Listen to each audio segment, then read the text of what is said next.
ಬೆಚ್ಚಿ ಬೀಳಿಸುವಂತಿದೆ ಮನೆಗೆ ನುಗ್ಗಿ ಮೆರೆದಂತಹ ಅಟ್ಟಹಾಸದ ದೃಶ್ಯ.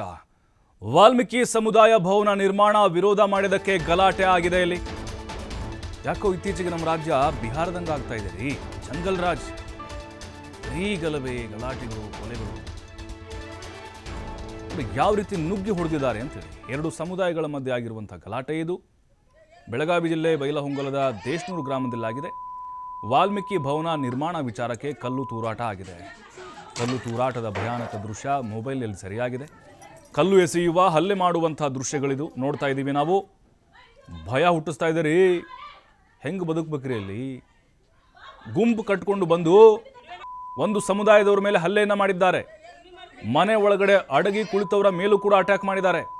ಕಲ್ಲಿಂದ, ಕಟ್ಟಿಗೆಯಿಂದ ಬಾಗಿಲು ಮುರಿದು ಒಳಗೆ ನುಗ್ಗಿ ಹಲ್ಲೆ ಮಾಡಿದ್ದಾರೆ. ನೋಡ್ತಾ ಇದ್ದೀವಿ. ಮಹಿಳೆಯರು ಕೂಡ ನೋಡಿ ಬಂದಿದ್ದಾರೆ.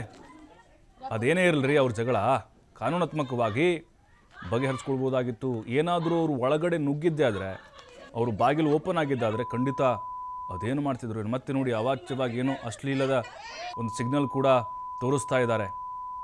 ವಾಲ್ಮೀಕಿ ಸಮುದಾಯದ ಭವನ ನಿರ್ಮಾಣಕ್ಕೆ ಸಂಬಂಧಪಟ್ಟಂತೆ ಆಗಿರುವಂಥ ಗಲಾಟೆ ಇದು. ಕಲ್ಲುಗಳಿಂದ, ಬೆಡಗಿಗಳಿಂದ ನುಗ್ಗಿ ದಾಂಧಲೆ ಮಾಡಿದ್ದಾರೆ.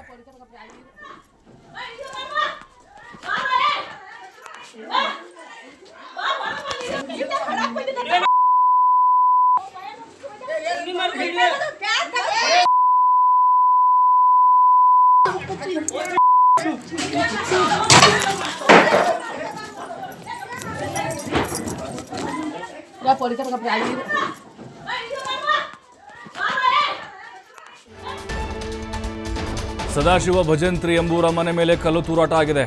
ಮನೆಯಲ್ಲಿದ್ದ ವಸ್ತುಗಳನ್ನು ಪುಡಿ ಪುಡಿ ಮಾಡಿದ್ದಾರೆ. ಬೆಚ್ಚಿ ಬಿದ್ದಿದ್ದ ಕುಟುಂಬ ಹೆಂಗ್ರಿ ಬದುಕಬೇಕು? ಅವ್ರು ಜಾಸ್ತಿ ಮನೆ ಇರುತ್ತೆ, ಇವ್ರದ್ದು ಒಂದು ಅಥವಾ ಕೆಲವು ಇರುತ್ತೆ. ಎಲ್ಲ ಗುಂಪು ಕಟ್ಕೊಂಡು ಬಂದು ಹಲ್ಲೆ ಮಾಡಿದ್ದಾರೆ ಹೇಡಿಗಳು. ಘಟನೆಯಲ್ಲಿ ಎರಡೂ ಸಮುದಾಯದವರಿಗೆ ಗಾಯಗಳಾಗಿದೆ. ಎಲ್ಲಿಂದ ಆರಂಭ ಆಯಿತು, ಯಾರು ಆರಂಭ ಮಾಡಿದ್ದು, ಅದು ಆಗಬೇಕು ತನಿಖೆ. ವಾಲ್ಮೀಕಿ ಭವನ ನಿರ್ಮಾಣಕ್ಕೆ ಜಾಗದ ಒಂದು ಸರ್ವೆಗೆ ಸಂಬಂಧಪಟ್ಟಂತೆ ಆಗಿರುವಂಥ ಗಲಾಟೆ ಇದು. ವಾಲ್ಮೀಕಿ ಸಮುದಾಯದ ಯುವಕರು ಸರ್ವೆ ಮಾಡಲಿಕ್ಕೆ ಬಂದಿದ್ದರು. ಈ ವೇಳೆ ವಿರೋಧ ಮಾಡಿದ್ರು ಸದಾಶಿವ ಭಜಂತ್ರಿ ಕುಟುಂಬ. ವಿರೋಧ ಮಾಡಿದ್ದಕ್ಕೆ ರೊಚ್ಚಿಗೆದ್ದು ಮನೆ ಮೇಲೆ ಕಲ್ಲು ತೂರಾಟ ಮಾಡಿದ್ದಾರೆ. ನೇಸರ್ಗಿ ಪೊಲೀಸ್ ಠಾಣಾ ವ್ಯಾಪ್ತಿಯಲ್ಲಿ ಆಗಿರುವಂಥ ಘಟನೆ ಇದು. ಸದ್ಯ ಬೂದಿ ಮುಚ್ಚಿದ ಕೆಂಡದಂತಿದೆ ದೇಶನೂರು ಗ್ರಾಮ. ನೋಡಿ, SC/ST ಸಮುದಾಯದವರು ಹೊಡೆದಾಡ್ಕೊಂಡಿದ್ದು. ಅವರಲ್ಲೇ ಇಲ್ಲ ಒಗ್ಗಟ್ಟು. ಇನ್ನು ಜಾತಿ ಅಂತ ಯಾಕಿನ್ನೂ ನಮ್ಮ ಜನ ಸಾಯ್ತಾ ಇದ್ದಾರೆ ಅಂತ ಹೇಳಿದ್ರೆ ಇದೇ ಕಾರಣಕ್ಕೋಸ್ಕರ. ವಾಲ್ಮೀಕಿ ಭವನ ನಿರ್ಮಾಣಕ್ಕೆ ಸಂಬಂಧಪಟ್ಟಂತೆ ಸರ್ವೆ ಮಾಡಲಿಕ್ಕೆ ಈ ಸಮುದಾಯದವರು ಹೋಗಿದ್ರಂತೆ. ಅದಕ್ಕೆ ಭಜಂತ್ರಿಯವರು ವಿರೋಧ ಮಾಡಿದ್ದಾರೆ. ಆ ಸರ್ವೆಗೆ ಏನು, ಜಾಗ ಯಾರ್ದು, ಏನು, ಅದ್ರ ಬಗ್ಗೆ ಇನ್ನೂ ಅದು ಕ್ಲಾರಿಟಿ ಸಿಗಬೇಕು. ಪೊಲೀಸರು ಕೂಡ ಸ್ಥಳಕ್ಕೆ ಆಗಮಿಸಿದರು. ಆದರೆ ಭಯದ ವಾತಾವರಣ ಇನ್ನೂ ಗ್ರಾಮದಲ್ಲಿ ಹಾಗೇ ಇದೆ. ಈಗ ನೋಡಿ, ಒಂದು ಸಮುದಾಯಕ್ಕೆ ಸೇರಿದಂಥ ಆ ಜನ ಏನಿರ್ತಾರೆ, ಹೌದು ಒಂದು 50-60 ಕುಟುಂಬ ಇರುತ್ತೆ.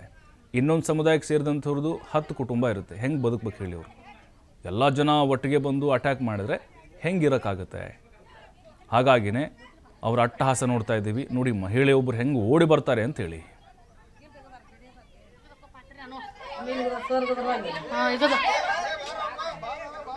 ಮತ್ತಷ್ಟು ಮಾಹಿತಿ ನಮ್ಮ ಪ್ರತಿನಿಧಿ ಶ್ರೀಧರ್ ನೀಡ್ತಾರೆ. ಶ್ರೀಧರ್, ಏನೇ ಇರ್ಬೋದು ಕಾರಣ, ಆದರೆ ಈ ರೀತಿ ಮನೆಗೆ ನುಗ್ಗಿ ಹಲ್ಲೆ ಮಾಡುವಂಥದ್ದು ಅಕ್ಷಮ್ಯ. ಜಂಗಲ್ ರಾಜ್ ಆಗ್ತಿದೆ ಅಂತ ಅನ್ನಿಸ್ತಾ ಇದೆ ಇಂಥ ಘಟನೆ ನೋಡಿದಾಗ. ಅಸಲಿ ಕಾರಣ ಏನು ಅಂತ, ಯಾಕೆ ವಿರೋಧ ಮಾಡಿದ್ರು ಭಜಂತ್ರಿ ಅವರು ಇಲ್ಲಿ, ಇವ್ರು ಯಾಕೆ ನುಗ್ಗಿ ಹೊಡೆದ್ರು ಅಂತೇಳಿ? ಪ್ರಭು, ವಾಲ್ಮೀಕಿ ಭವನ ನಿರ್ಮಾಣ ವಿಚಾರಕ್ಕಾಗಿ ಎರಡು ಸಮುದಾಯಗಳ ಮಧ್ಯೆ ಘರ್ಷಣೆ ನಡೆದಿರ್ತಕ್ಕಂಥದ್ದು ಬೆಳಗಾವಿ ಜಿಲ್ಲೆ ಬೈಲಹೊಂಗಲ ತಾಲೂಕಿನ ದೇಸೂರು ಗ್ರಾಮದಲ್ಲಿ ಒಂದು ಘಟನೆ ನಡೆದಿದೆ. ಪ್ರಮುಖವಾಗಿ ವಾಲ್ಮೀಕಿ ಭವನ ನಿರ್ಮಾಣ ವಿಚಾರವಾಗಿ ಈ ಒಂದು ಕಲ್ಲು ತೂರಾಟ ನಡೆಸಿದ ದೃಶ್ಯಗಳು ಕೂಡ ನಾವು ನೋಡ್ತಾ ಇದ್ವಿ ಪ್ರಭು. ಯಾವ ರೀತಿ ಮೊಬೈಲ್ ನಲ್ಲಿ ಸೆರೆ ಹಿಡಿದಿದ್ದಾರೆ. ಯಾಕಂದ್ರೆ ಮನೆಗೆ ನುಗ್ಗಿ ಒಂದು ಕಿಡಿಗೇಡಿಗಳು ತಮ್ಮ ಕೃತ್ಯವನ್ನು ಮಾಡಿರ್ತಕ್ಕಂಥದ್ದು. ಪ್ರಮುಖವಾಗಿ ಗ್ರಾಮದ ಸದಾಶಿವ ಭಜಂತ್ರಿ ಎಂಬುವರ ಮನೆ ಮೇಲೆ ಒಂದು ಕಲ್ಲು ತೂರಾಟ ನಡೆದಿರ್ತಕ್ಕಂಥದ್ದು. ಯಾಕಂದ್ರೆ ಒಂದು ಸಮುದಾಯದ ಮತ್ತು ಇನ್ನೊಂದು ಸಮುದಾಯ, ಎರಡು ಸಮುದಾಯ ಅಕ್ಕಪಕ್ಕದಲ್ಲೇ ಇದ್ದಾವೆ. ಹಾಗಾಗಿ ಈ ಒಂದು ವಾಲ್ಮೀಕಿ ಭವನ ನಿರ್ಮಾಣ ವಿಚಾರವಾಗಿ ಏನಿದೆ, ಅಲ್ಲಿ ಒಂದು ಸಮುದಾಯ ಕಾಂಪೌಂಡ್ ನಿರ್ಮಾಣ ಕಾಮಗಾರಿ ಮಾಡೋದಕ್ಕೆ ಎಲ್ಲ ಸಿದ್ಧತೆ ಮಾಡ್ಕೊಂಡಿದ್ರು. ಅದು ಇದನ್ನ ವಿರೋಧಿಸಿ ಏನು ಸದಾಶಿವ ಭಜಂತ್ರಿ ನಿರಂತರವಾಗಿ ಇದನ್ನ ವಿರೋಧ ವ್ಯಕ್ತಪಡಿಸ್ತಾ ಇದ್ರು. ಯಾಕಂದ್ರೆ ಇದೇ ವಿಚಾರವಾಗಿ ಈಗ ಎರಡು ಸಮುದಾಯಗಳ ಮಧ್ಯೆ ಒಂದು ಸಂಘರ್ಷಕ್ಕೆ ಕಾರಣ ಆಗುತ್ತೆ. ಹಾಗಾಗಿ ನಿನ್ನೆ ಸಂಜೆ ಏನಂದ್ರೆ ಏಕಾಏಕಿ ಒಂದಿಷ್ಟು ಗುಂಪು ಮಾಡ್ಕೊಂಡಂತ ಜನರಾಗಿರ್ಬೋದು, ಹೆಣ್ಮಕ್ಳಾಗಿರ್ಬೋದು, ಆ ಒಂದು ಮನೆಗೆ ನುಗ್ತಾರೆ. ಮನೆಗೆ ನುಗ್ಗಿ ಒಂದು ಗಲಾಟೆ ಮಾಡುವಂತ ಜೊತೆಗೆ ಇದರಲ್ಲಿ ಏನು ಈ ಒಂದು ಗಲಾಟೆ ಏನಾಗುತ್ತೆ, ಗಲಾಟೆ ಆದ ಬಳಿಕ ಮಹಿಳೆ ಒಬ್ಬರಿಗೆ ಗಂಭೀರವಾಗಿ ಗಾಯ ಆಗಿರ್ತಕ್ಕಂಥದ್ದು. ಗಾಯಗೊಂಡಂತ ಮಹಿಳೆ ಈಗ ಬೆಳಗಾವಿ ಬಿಮ್ಸ್ ಆಸ್ಪತ್ರೆಯಲ್ಲಿ ದಾಖಲಾಗಿ ಈಗ ಚಿಕಿತ್ಸೆಯನ್ನು ಕೂಡ ಪಡೆದುಕೊಳ್ತಾ ಇದ್ದಾರೆ. ಒಟ್ಟಿನಲ್ಲಿ ಹೇಳ್ಬೇಕಂದ್ರೆ ಈ ವಾಲ್ಮೀಕಿ ಪುತ್ಳಿ ವಿಚಾರವಾಗಿ ನಡೆದಂತ ಗಲಾಟೆ ಏನಿದೆ, ಎರಡು ಸಮುದಾಯಗಳ ಮಧ್ಯೆ ಒಂದು ಗಲಾಟೆಗೆ ಕಾರಣ ಆಗಿರ್ತಕ್ಕಂಥದ್ದು. ಜೊತೆಗೆ ಸ್ಥಳಕ್ಕೆ ಈಗಾಗಲೇ ಏನು SP ರಾಮರಾಜನ್ ಕೂಡ ಭೇಟಿ ನೀಡಿ ಪರಿಶೀಲನೆ ನಡೆಸಿದ್ದಾರೆ. ಜೊತೆಗೆ ನೇಸರ್ಗಿ ಪೊಲೀಸ್ ಠಾಣೆಯಲ್ಲಿ ಈಗ ಪ್ರಕರಣ ದಾಖಲಿಸಿಕೊಂಡು ಪರ ಮತ್ತು ವಿರೋಧವಾದಂತಹ ಪ್ರಕರಣವನ್ನು ದಾಖಲಿಸಿಕೊಂಡು ಒಂದು ತನಿಖೆಯನ್ನ ಈಗ ಪೊಲೀಸರು ಕೈಗೊಂಡಿರ್ತಕ್ಕಂಥದ್ದು. ಪ್ರಭು, ಈ ಗ್ರಾಮೀಣ ಭಾಗದಲ್ಲಿ ಇಂತ ಏನು ಈ ದೇವಸ್ಥಾನಗಳಾಗಿರ್ಬೋದು, ಸಮುದಾಯ ಭವನಗಳಾಗಿರ್ಬೋದು, ಅಥವಾ ಜಮೀನು ವಿಚಾರಗಳಾಗಿರ್ಬೋದು, ಅಥವಾ ಕಾಲು ರಸ್ತೆಗಳ ವಿಚಾರವಾಗಿರ್ಬೋದು, ಆಗಾಗ ಇಂಥ ಸಮುದಾಯಗಳ ಮಧ್ಯೆ, ಎರಡು ಕುಟುಂಬಗಳ ಮಧ್ಯೆ ಮತ್ತು ದಾಯಾದಿಗಳ ಮಧ್ಯೆ ಗಲಾಟೆಗಳು ನಡೆಯುವಂತ ಸರ್ವೇ ಸಾಮಾನ್ಯ. ಆದ್ರೆ ಇಲ್ಲಿ ಏನಂದ್ರೆ ಪ್ರಮುಖವಾಗಿ ಈ ವಾಲ್ಮೀಕಿ ಭವನದ ನಿರ್ಮಾಣದ ವಿಚಾರವಾಗಿ ಒಂದು ಗಲಾಟೆ ಆಗಿರ್ತಕ್ಕಂಥದ್ದು. ಪ್ರಭು, ಥ್ಯಾಂಕ್ ಯು ಶ್ರೀಧರ್ ಮಾಹಿತಿಗಾಗಿ.